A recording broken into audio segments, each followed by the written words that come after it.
ఇక్కడ కొన్ని కొన్ని విషయాలు చదువుకున్న వాళ్ళని కూడా మనం ఎలాగ దారి మళ్లించవచ్చు అనడానికి సాక్ష్యం ఇప్పుడు ఒక నేరేటివ్ క్రియేషన్తో జరుగుతున్నటువంటి డ్రామా. రాజకీయ పార్టీలు నోట్లు ఏమైనా ముద్రించుకుంటాయా? లేవు కదా.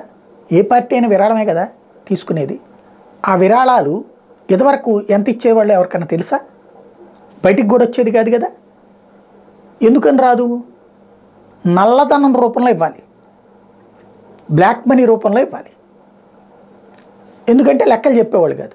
ఇప్పుడు ఆ లెక్కలే కదా చెప్తుంది. ఎలక్టోరల్ బాండ్స్ అంటే ఏంటి? లెక్కలు. ఏ పార్టీకి ఎంత వచ్చిందో ఓపెన్గా చెప్పుకుంటున్నారు కదా.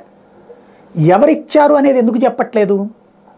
సింపుల్ లాజిక్, ఈజీగా అర్థమయ్యే భాషలో చెప్తా. ఇదివరకు మీరు ఒక్కసారి గుర్తుకు తెచ్చుకోండి, టీవీ ఛానళ్ళు అన్నిట్లలో కూడా చందన బ్రదర్సులు, బొమ్మనాలు, కళాంజలిలు ఇట్లాంటి యాడ్స్ ఎక్కువ వచ్చాయి. న్యూస్ ఛానళ్ళలో మొదట్లో, పత్రికల్లో కూడా యాడ్స్ వచ్చాయి. అలాగే టీవీల్లో కూడా రాజకీయ పార్టీల నాయకులు పోటీ చేసే వాళ్ళకి సంబంధించి ధన్యవాదాలు, శుభాకాంక్షలు ఇట్లాంటి యాడ్లు వచ్చాయి. ఇప్పుడు అవన్నీ 100కి 90% తగ్గిపోయినాయి. ఎందుకు అంటే ఈ అడ్వర్టైజ్మెంటు ఫర్ ఎగ్జాంపుల్ ఈనాడులో ఇచ్చారనుకోండి, సాక్షి వాడు వెళ్తాడు, నాకు యాడ్ ఇవ్వమంటాడు, వీడు ఇవ్వడం.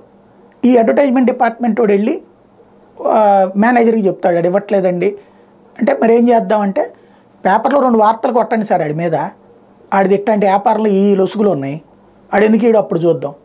దాంతో అక్కడ తన సంస్థకి మంచి ప్రచారం కోసమని అడ్వర్టైజ్మెంట్కి డబ్బులు ఇచ్చి ఓ పేపర్లో హైయెస్ట్ సర్క్యులేషన్ ఉందని వేయించుకుంటే మిగతా వాళ్ళందరూ ఆ సంస్థ పెద్ద దగులుబాజీదని రాయడం బిగించేశారు. దీంతో అసలు ఈ రొంపిలోకి ఎందుకని పేపర్లకి టీవీలకి యాడ్ ఇవ్వడం మానేసి అడిగే రిపోర్టర్కో లేకపోతే అడిగేటటువంటి అధిక సిబ్బందికో అయ్యా మీరు కావాలంటే మీ కమిషన్ ఎంత వద్దో తీసుకోండి కానీ మమ్మల్ని మాత్రం ఇబ్బంది పెట్టబాకండి అని అడుగుతున్నారు. ఆ స్థాయిలోకి వచ్చేసింది. అంటే ఇక్కడ ఒక్కళ్ళకి ఇస్తే ఇంకొకళ్ళకి నష్టం. ఇప్పుడు ఎలక్టోరల్ బాండ్స్ కూడా బయటికి ఆయా సంస్థల పేరు వచ్చినప్పుడు, ఇప్పుడు ఫర్ ఎగ్జాంపుల్ కాంగ్రెస్ పార్టీకి ఒక సంస్థ 100 కోట్ల రూపాయల విరాళం ఇచ్చింది, బీజేపీకి 300 కోట్ల విరాళం ఇచ్చింది అనుకోండి, అది మనసులో పెట్టుకుంటుంది కదా కాంగ్రెస్ పార్టీ. రేపు అది అధికారంలోకి వచ్చినప్పుడు ఏం చేస్తుంది? వాళ్ళని తొక్కుతుంది. ఇది సహజంగా జరిగే పరిణామం. యాక్చువల్గా కార్పొరేట్ సంస్థలు ఏం చేస్తాయి? అధికారంలో ఉన్నోడికి ఎక్కువ డబ్బులు ఇస్తాయి, ప్రతిపక్షంలో ఉన్నోడికి డబ్బులు తక్కువ ఇస్తాయి. ఇది కామన్ సెన్స్. అలాగే పెద్ద పెద్ద కార్పొరేట్ సంస్థలు ప్రాంతీయ పార్టీలకు కూడా విరాళాలు ఇస్తాయి. ఎందుకు? ఫ్యూచర్లో అక్కడ ఏదన్నా అవసరమైతే పనికొస్తారు అన్నటువంటి ఉద్దేశం. ఈ విరాళం ఏం బూతు కాదే, చట్టబద్ధంగానే చూపెడుతున్నారే, ఇన్కమ్ ట్యాక్స్ లెక్కలు కూడా చూపెడుతున్నారే.